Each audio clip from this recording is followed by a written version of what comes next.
Sujaya, governor മുതൽ സാധാരണ ഹരിതകർമ്മ സേനയിലെ തൊഴിലാളികൾ വരെ ഇന്ന് റിപ്പോർട്ടർ ടി വിക്ക് ആശംസകൾ നേരുകയും നമ്മളോടൊപ്പം ചേർന്ന് നിന്നുകൊണ്ട് ഈ മഹാവിപത്തിനെതിരെ യുദ്ധം പ്രഖ്യാപിക്കുകയുമാണ് ചെയ്യുന്നത്.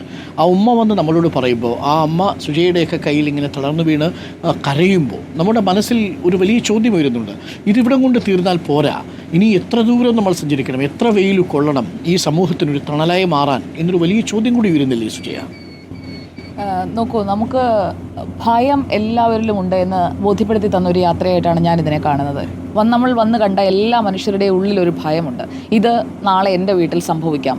ആ ഒരു ഭയമാണ് ഇത്രയധികം പേരെ ഈ വെയിലത്തേക്ക്, അതുപോലെ നോമ്പുകാലമാണെങ്കിലും പുറത്തേക്ക് ഇറങ്ങി വരാൻ, അതുപോലെ അഭിവാദ്യം അർപ്പിക്കാനെങ്കിലും ഞാൻ ഇറങ്ങി വരണം എന്ന് പറഞ്ഞുകൊണ്ട് സാധാരണഗതിയിൽ നോമ്പ് സമയത്ത്, ഈ പകൽ സമയത്ത് പുറത്തേക്ക് ഇറങ്ങി വരാത്ത ഉമ്മമാരടക്കം വന്നു, അതും മലപ്പുറത്ത് എന്ന് പറയുന്നത് നമ്മൾ അത്രയും അവരുടെ മനസ്സിലേക്ക് ഈ ആശയം എത്തിയിട്ടുണ്ട്. ഇപ്പോൾ ഈ ഒരു പോരാട്ടത്തിനായി ഞങ്ങൾ ഇറങ്ങണം, അത് ഞങ്ങളുടെ മക്കൾക്ക് വേണ്ടിയാണ് എന്നവരെ തോന്നിപ്പിച്ചിട്ടുണ്ട് എന്നതാണ് ഈ യാത്രയിൽ നമ്മൾ കടന്നു വന്ന ഓരോ ഇടങ്ങളിലെയും പ്രതികരണങ്ങളിൽ നിന്ന് എനിക്ക് മനസ്സിലാക്കാൻ പറ്റിയത്. ഈ രണ്ടുപേരുടെയും കാര്യം നമ്മളിപ്പോൾ സൂചിപ്പിച്ചല്ലോ.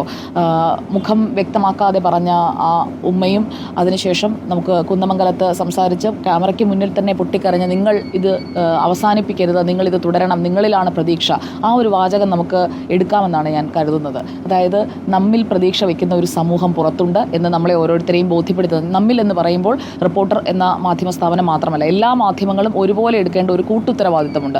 എപ്പോഴും റേറ്റിങ്ങിന് വേണ്ടി ചാനലുകൾ തമ്മിൽ മത്സരിക്കും, പക്ഷേ ഇതൊരു റേറ്റിംഗ് വേണ്ടിയുള്ള ഒരു ഉൽപ്പന്നമല്ല. ഇത് സമൂഹത്തെ ഗ്രസിച്ചിരിക്കുന്ന ഒരു വലിയ വിപത്തിനെ തുടച്ചെറിയുന്നതിന് വേണ്ടി, നേരത്തെ സ്വാതന്ത്ര്യ സമരത്തിൽ എങ്ങനെയാണോ എല്ലാവരും ഒന്നു ചേർന്ന് ബ്രിട്ടീഷുകാരിൽ നിന്ന് സ്വാതന്ത്ര്യം നേടാനായി ഒരു ഇന്ത്യയായി എങ്ങനെ പൊരുതിയോ, അതുപോലെ ലഹരി എന്ന ആ ഒരു വിപത്തിൽ നിന്നുള്ള ഒരു സ്വാതന്ത്ര്യ പ്രഖ്യാപനമാണ് നമുക്ക് വേണ്ടത്. അപ്പോൾ ലഹരിയോടെ നമ്മൾ ക്വിറ്റ് ഇന്ത്യ എന്ന് പറയുന്ന രീതിയിൽ നമ്മുടെ സംസ്ഥാനത്ത് നിന്ന്, രാജ്യത്ത് നിന്ന്, ഇപ്പോൾ സംസ്ഥാനത്ത് നിന്ന് മാത്രം നമ്മൾ ലഹരി തുടച്ചു നീക്കിയിട്ട് കാര്യമില്ല, മറ്റിടങ്ങളിൽ നിന്ന്, വിദേശത്ത് നിന്ന് ഒക്കെ ഏതൊക്കെ തരത്തിലാണ് ലഹരി വരുന്നത് എന്നുള്ളത്, ആകാശമാർഗമുള്ള പാഴ്സലുകൾ, അതുപോലെ തന്നെ ഏതെല്ലാം രീതിയിൽ വരാമോ അതെല്ലാം കേരളത്തിലേക്ക് എത്തുന്നുണ്ട്. അപ്പോൾ നമ്മൾ ഈ ഒരു ക്യാമ്പയിൻ നടത്തുമ്പോൾ, അല്ലെങ്കിൽ എക്സൈസും പോലീസും സംയുക്തമായി നടത്തുന്ന റെയ്ഡിൽ ഇത് കൈകാര്യം ചെയ്യുന്നവർ മാത്രമാണ് പിടിയിലാകുന്നത്. ഇതിൻ്റെ റൂട്ടിലേക്ക് എത്തുന്നില്ല. ആ റൂട്ട് നമ്മൾ എവിടെയാണെന്ന് കണ്ടെത്തി അത് വേരോടെ പിഴുതെറിഞ്ഞാൽ മാത്രമേ ഈ ലഹരിയുടെ സ്വാധീനം, രാസലഹരിയുടെ വരവ് അതൊക്കെ നിലയ്ക്കുകയുള്ളൂ. അല്ല എന്നുണ്ടെങ്കിൽ ഈ കേസുകൾ വരുമ്പോൾ, ഈ ബോധവൽക്കരണം നടക്കുമ്പോൾ കുറച്ച് വിൽപ്പന കുറയും. അതിനപ്പുറം ഈ ഒരു വിപത്ത് പൂർണ്ണമായും മാറണം എന്നുണ്ടെങ്കിൽ,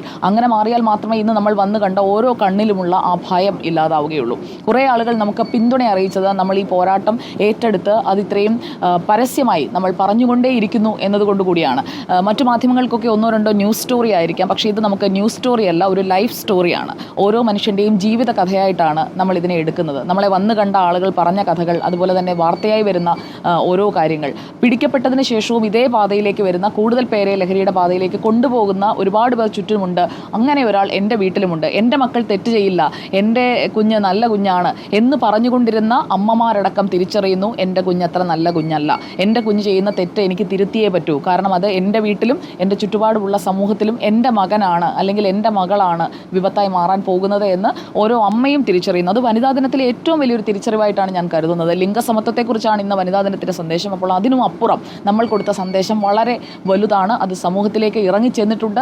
ഇതിനൊരു തുടർച്ചയുണ്ട് എന്ന നമ്മുടെ വാക്കുകളിൽ ആത്മവിശ്വാസത്തോടെ നമ്മൾ പറഞ്ഞതിൽ ആത്മാർത്ഥതയുണ്ടെന്ന് പൊതുസമൂഹം തിരിച്ചറിഞ്ഞിട്ടുണ്ട്. കാരണം ആത്മാർത്ഥതയോടെ അല്ലാതെ നമുക്ക് ഒരു ക്യാമ്പയിന് വേണ്ടി ഒരു ക്യാമ്പയിൻ റൺ ചെയ്യാം, പക്ഷേ അങ്ങനെയല്ല, നമ്മൾ ആത്മാർത്ഥമായിട്ട് തന്നെ ഈ ഒരു വിഷയം എടുത്തിരിക്കുകയാണ് എന്ന് നമ്മുടെ മുന്നിലേക്ക് വന്ന ആളുകളോട് നമ്മൾ ഇടപെട്ടതിൽ നിന്ന് അവർക്ക് ബോധ്യമായിട്ടുണ്ട്. അതുകൊണ്ടാണ് ആളുകൾക്ക് നമ്മിൽ ഒരു ട്രസ്റ്റ് ഉണ്ടാകുന്നത്. അപ്പോൾ റിപ്പോർട്ടർ എന്ന മാധ്യമ സ്ഥാപനത്തിന് എനിക്ക് തോന്നുന്നു നമ്മുടെ യാത്ര 2ാം വർഷത്തിലേക്ക് അടുക്കുമ്പോൾ നമ്മുടെ ഏറ്റവും ഫ്രൂട്ട്ഫുൾ ആയിട്ടുള്ളൊരു ഡേ ആയി നമുക്കിതിനെ മാറ്റിവെക്കാൻ കഴിയും. കാരണം നമ്മൾ പല കാര്യങ്ങളിലും ഇടപെട്ടിട്ടുണ്ട്. അബിഗേലിനെ കാണാതായപ്പോൾ അങ്ങനെ ഓരോ വിഷയങ്ങളിലും, ഷിരൂരിലായാലും എല്ലാത്തിലും നമ്മൾ ഇടപെട്ടിട്ടുണ്ട്. മുണ്ടക്കൈ ചുരൽമല ഉരുൾപൊട്ടൽ വേളയിലൊക്കെ ഇടപെട്ടിട്ടുണ്ട്. പക്ഷേ അതിനുമപ്പുറം എൻ്റെയും ഈ കണ്ടുകൊണ്ടിരിക്കുന്ന പ്രേക്ഷകരുടെയും നമ്മുടെ ഓരോരുത്തരുടെയും വീട്ടിലിത് സംഭവിക്കാം. കാരണം ആരെയും നമുക്ക് മാറ്റി നിർത്താൻ കഴിയില്ല. ഒരു പക്ഷേ നമ്മൾ പോലും ഇതിൻ്റെ ആക്രമണത്തിന് ഇരയായേക്കാം എന്നുള്ളത് നമ്മുടെ മുന്നിലുള്ളൊരു യാഥാർത്ഥ്യമാണ്. അത് തിരിച്ചറിഞ്ഞുകൊണ്ട് വേണം നമ്മൾ മുന്നോട്ട് പോകാൻ. കാരണം എപ്പോഴാണ് ഈ രാസലഹരിക്ക് അടിമയായ ആൾ ഒരു ക്രൂര സ്വഭാവത്തിലേക്ക്, ഒരു വന്യതയിലേക്ക്, മൃഗങ്ങളുടെ സ്വഭാവമായാണ് മാറുന്നത്. അതുകൊണ്ടാണ് ചുറ്റികയെടുത്ത് സമയത്ത് അഫാനെയല്ല ഞാൻ ഉദ്ദേശിച്ചത്, അതിക്രൂരമായി തന്നെ മറ്റുള്ളവരെ കയ്യിൽ കിട്ടുന്നതെടുത്ത് ആക്രമിക്കാൻ തോന്നുന്ന രീതിയിലേക്ക് കുട്ടികളടക്കം പോകുന്നത്, ബലാത്സംഗമടക്കം 9ാം ക്ലാസ്സുകാരൻ 6ാം ക്ലാസ്സുകാരി എന്നതിനപ്പുറം സഹോദരൻ സഹോദരി എന്നത് ഒരു വീട്ടിൽ നമുക്ക് ഒരിക്കലും ചിന്തിക്കാൻ പോലും കഴിയാത്ത ഒന്നാണ്. അത് 13 14 വയസ്സുള്ള ഒരു ആൺകുട്ടി 10 11 വയസ്സുള്ള ഒരു സ്വന്തം സഹോദരിയോടാണ് ചെയ്തത് എന്നത് നമ്മളെയൊക്കെ ഇരുത്തി ചിന്തിപ്പിക്കേണ്ടതാണ്. അപ്പോൾ അത്രയധികം ഈ രാസലഹരി നമ്മുടെ സമൂഹത്തിൽ ഒരു വലിയ വിഷപ്പല്ല് ആഴ്ത്തി കഴിഞ്ഞിരിക്കുകയാണ്. ഇനി ആ വിഷപ്പല്ല് പറിച്ച് കളയുകയല്ലാതെ അതിന് വേറെ ചികിത്സയില്ല. വിഷഹാരിയുടെ അടുത്ത് പോയി മരുന്ന് വാങ്ങിയിട്ടോ അല്ലെങ്കിൽ മറ്റെന്തെങ്കിലും കാര്യങ്ങൾ ചെയ്തിട്ടോ അങ്ങനെ ആയുസ് നീട്ടിയെടുക്കുകയല്ല വേണ്ടത്. ആ വിഷപ്പല്ല് നമ്മൾ പറിച്ച് കളയുക തന്നെ വേണം. അങ്ങനെ ആ ഒരു വിഷസർപ്പമായി അത് നമ്മുടെ സമൂഹത്തിൽ നിൽക്കുന്നുണ്ട്. അപ്പോൾ ആ സർപ്പത്തിൻ്റെ വിഷപ്പല്ല് ഇളക്കുക എന്ന വലിയ ദൗത്യം സമൂഹം നമ്മളെ ഏൽപ്പിച്ചിരിക്കുകയാണ് എന്നതാണ് ഇന്നത്തെ യാത്രയിലൂടെ എനിക്ക് ബോധ്യമായത്. നക്ഷത്രങ്ങൾ കണ്ടും തൊളികളിൽ ഓടിക്കളിച്ചും മൈതാനങ്ങളിൽ കൂട്ടുകളികളിൽ ഏർപ്പെട്ടും ഒക്കെ വളരേണ്ട നമ്മളുടെ ബാല്യങ്ങളാണ് രാസലഹരിയുടെ വിഷപ്പല്ലുകളിൽ ഇപ്പോൾ മുറിവേറ്റിരിക്കുന്നത്. ഈ മനുഷ്യരെ തിരിച്ചു പിടിക്കാൻ നമ്മൾ ഒരുമിച്ചിറങ്ങിയേ മതിയാവും. റിപ്പോർട്ടറിൻ്റെ വാർ എഗെയിൻസ്റ്റ് ഡ്രഗ്സ് ക്യാമ്പയിൻ തുടരും. ലഹരിയും വേണ്ട, ലഹളയും വേണ്ട എന്നതാണ് നമ്മുടെ ടാഗ്ലൈൻ.